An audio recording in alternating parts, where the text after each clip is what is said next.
আজকে সকাল সকাল স্নান করে একদম রেডি হয়ে গেছি। এবার পুজো করে নেব, তারপর কি কি করব সবটা তোমরা জানতে পারবে। আমার সঙ্গে থেকেও কিন্তু বন্ধুরা। ঠাকুরকে পুজো দেওয়া হয়ে গেছে বন্ধুরা, তো চলো এবার বেরিয়ে পড়ি বাইরের কাজে। আমার সঙ্গে থেকো তোমরা। তো বন্ধুরা, বাড়ি থেকে রওনা দিয়ে দিলাম। এখন আমি যাচ্ছি কোথায় বলো তো? তোমরা দেখতেই পারবে, আর দেখলে বুঝেও যাবে। তো আমি পায়ে হেঁটেই যাচ্ছি, কারণ রাস্তায় প্রচণ্ড জ্যাম। পায়ে হেঁটে গেলেই মনে হয় টোটোর থেকে আগে পৌঁছে যাব। তো যাই হোক, আমি পৌঁছে গেছি নবদ্বীপের সবচেয়ে জমজমট জায়গা রাধাবাজারে। এখন তোমরা বুঝেই ফেলেছো আমি কেন এসেছি এখানে। হ্যাঁ বন্ধুরা, কয়েকজন প্রিয় মানুষের জন্য পোশাক কেনার ছিল। তো দেখো, চলে এসেছি মেয়েদের জামা কাপড়ের দোকানে, কারণ বোনের মেয়ের জন্য একটা শার্ট পছন্দ করার ছিল। আগের দিন প্যান্ট নিয়ে গেছিলাম, জিন্সের প্যান্ট, সেদিন শার্টটা নেওয়া হয়নি, কারণ খুব একটা পছন্দসই ছিল না।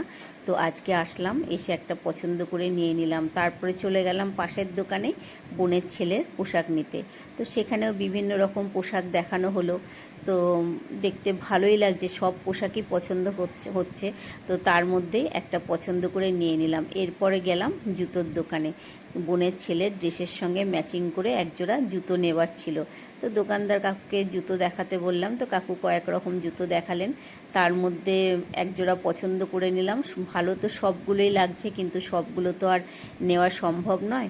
তো যাই হোক, সেখান থেকে একজোড়া জুতো ম্যাচিং করে নিয়ে নিলাম। সব তোমাদেরকে বাড়ি গিয়ে দেখাবো। তো এরপর দোকান থেকে বেরিয়ে গেলাম। তারপরে গেলাম দোকানের পাশেই খাবারের দোকান আছে, গরম গরম কচুরি ভাজছে, কারণ প্রচণ্ড খিদে পেয়ে গেছিলো। তো সেখান থেকে কচুরি আর কিছু খাবার নিয়ে বাড়ির দিকে রওনা হলাম। বন্ধুরা, বাইরে থেকে ঘুরে চলে এলাম। কোথায় গেছিলাম, কি করতে গেছিলাম তোমরা নিশ্চয়ই বুঝে গেছো। তোমাদের সঙ্গে সবটা শেয়ার করব। একটু বিশ্রাম নিয়ে নিই, তারপরে এখন প্রচণ্ড খিদে পেয়েছে। তার আগে বলি, আমি কিন্তু আজকে রান্না করিনি। আজকে আমি বাড়িতে একা, ছেলেও বাড়িতে নেই, যার জন্য আজকে ভাত রান্না করিনি।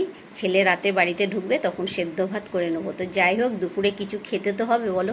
তো কি খাচ্ছি দুপুরে, চলো তোমাদের সঙ্গে শেয়ার করি। এই যে বন্ধুরা, আসার সময় দোকান থেকে এই দেখো একদম গরম গরম কচুরি ভাজছিল, নিয়ে নিয়েছি 3খানা কচুরি। আর এখানে আছে দেখো ছোলার ডাল, এখানে আলু দেওয়া আছে, বাদাম দেওয়া আছে।